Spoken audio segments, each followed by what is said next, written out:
네, 간밤 미국 증시 종목별로 섹터별로는 어떤 흐름을 보였는지 하나씩 짚어보겠습니다. 일단 M7 기업들 상황부터 점검해 보시죠. 테슬라 오늘도 로보택시에 대한 기대가 많고 상승불 켜주고 있습니다. 하지만 일각에서는 다시 한번 불거질 수 있는 CEO 우려에 대한 시각을 보내고 있는데요. 간밤에 백악관 비서실장이 머스크 CEO의 행보를 공개 비판하고 나섰습니다.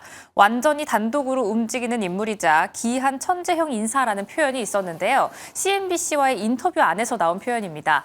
이 때문에 CEO 리스크가 다시 한번 불거지는 것 아니냐라는 우려감 섞인 시선과 함께 혼재되어 있다는 점 체크하고 넘어가겠습니다. 다음으로는 메타입니다. 메타는 간밤 데스크톱 메신저 앱을 종료했는데요. 이로써 AI 전략을 다시 한번 재편하겠다라고 밝혔습니다.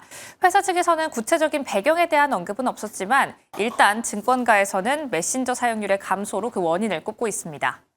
다음으로 알파벳입니다. 알파벳도 한 가지 서비스를 종료한다는 소식이 들려왔는데요. 다크웹 리포트라는 서비스를 종료한다라고 합니다. 이 서비스가 무슨 서비스냐? 바로 개인정보 유출 여부를 확인할 수 있도록 제공해온 무료 서비스인데요. 이로써 보안 관련해서 다시 한번 알파벳 내에서도 재편 구간이 있다라는 점 확인하겠고요. 하지만 그럼에도 불구하고 모건 스탠리 측에서는 구글이 내놓은 새로운 부동산 기능이 진로우 같은 기존 업체를 약간 위협할 수 있다라는 가능성도 내놓고 있습니다. 구글은 얼마 전 매물을 직접 검색할 수 있는 이 부동산 새로운 기능을 시범적으로 도입하고 있는데 여기에 대한 성장세도 다시 한번 주목해볼 필요가 있겠습니다. 이렇게 모든 기술주들 테마를 합쳐서 뱅크 오브 아메리카 측에서는 AI가 내년도에도 핵심 테마가 될 것이다라고 이야기하면서도 그 안에서 간밤에 이슈가 있었던 종목들 외에 그래도 최선 호주는 엔비디아라고 꼽고 있습니다. 그럼 다음 장 통해서 히트맵도 열어보시죠. 간밤 분위기도 체크해 보겠습니다. 간밤 히트맵 상황입니다. 전체적으로 혼조한 분위기가 나타나고 있는 가운데 기술주 전반으로 다시 한번 초록불이 들어와 있고요. 이 때문에 방어주 성향으로 좀 움직여줬던 헬스케어 단에는 빨간불이 들어와 있습니다. 오늘 11월 고용 데이터를 소화하면서 11개 업종 중에서 그래도 하락불이 조금은 많았던 시장입니다. 3개 업종을 빼고 장중 맨 마지막에는 8개 업종이 상승불을 켰다는 점 확인하겠습니다.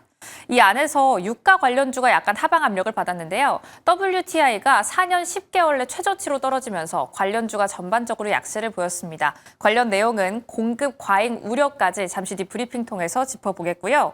안에서 개별적인 이슈 들어가 보시죠. 간밤 전기차 업체 안에서는 포드가 EV 사업 재조정에 따라서 약 195억 달러 규모의 감액 손실을 반영한다라는 이야기가 나왔지만 일단 증시 흐름상으로는 약보합권으로 장세를 가져가는 모습이고요.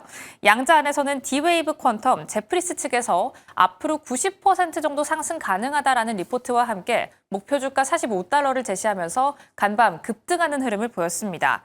이 덕분에 아이온큐도 7%대, 리게티 컴퓨팅도 1%대 강세를 보였는데요. 이렇게 3개 관련주만 폭등했고 나머지 주 관련해서는 반응이 미비했다는 점도 체크하겠습니다. 마지막으로는 서클입니다. 오랜만에 등장한 기업이죠. 서클 인터넷 같은 경우는 비자 결제가 가능해졌다라는 소식 받아내면서 오늘 10%대 급등했다는 소식도 짚고 가겠습니다. 그럼 다음 장 통해서 유가 관련 흐름 짚으러 가시죠. WTI 공급 우려가 계속 짙어지면서 오늘 유가는 장중 3%대 떨어지는 흐름을 보였습니다. 이 때문에 관련주도 함께 약세를 보였는데요. 엑슨모빌부터 쉐브론, 코노코필립스까지 가장 약세를 보였던 종목이네요. 가장 깊게는 3%대 낙폭이 보였다라는 점 확인하고 넘어가겠습니다. 공급 우려가 계속해서 불거지고 있는데요. 지금 공급 우려에 대한 부분을 건드리고 있는 트리거로는 크게 3가지를 꼽아볼 수가 있겠습니다. 일단 우크라이나 종전 협상 그 이후에 러시아의 원유가 더 대규모로 풀릴 수 있다라는 우려감이 좀 짙게 깔려 있는 상황이고요. 여기에 더해서 오펙 플러스의 증산 방향성이 아직까지는 유지되고 있다라는 사실입니다. 2주 전쯤에 나왔던 보도상으로는 내년 1분기까지는 증산 중단을 할 수도 있다라는 이야기가 나오곤 있지만 그래도 현 시점 증산에 대한 방향성을 가져가고 있다는 점도 공급 과잉에 대한 트리거를 부추기고 있고요. 마지막으로 수요는 오히려 둔화되고 있다는 조짐도 이 우려감을 조금 더 부추기고 있습니다. 국제에너지기구 측에서는 세계 석유 수요 증가 규모가 하루 86만 배럴이라고 점치고 있는데요. 이는 예상치를 소폭 웃돌고 있다는 부분에서 약간은 긍정적으로 해석될 여지가 있긴 하지만 그럼에도 불구하고 공급 대비해서는 약간 미비하다라는 부분이 계속된 공급 과잉 우려를 건들고 있습니다. 이렇게 간밤 가장 눈에 띄었던 건 유가의 하락분이었는데요. 이번에 나왔던 11월 고용 데이터와 합세해서 지금까지의 투자 전략은 어떻게 가져가 봐야 할지 바로 고민하러 가시죠.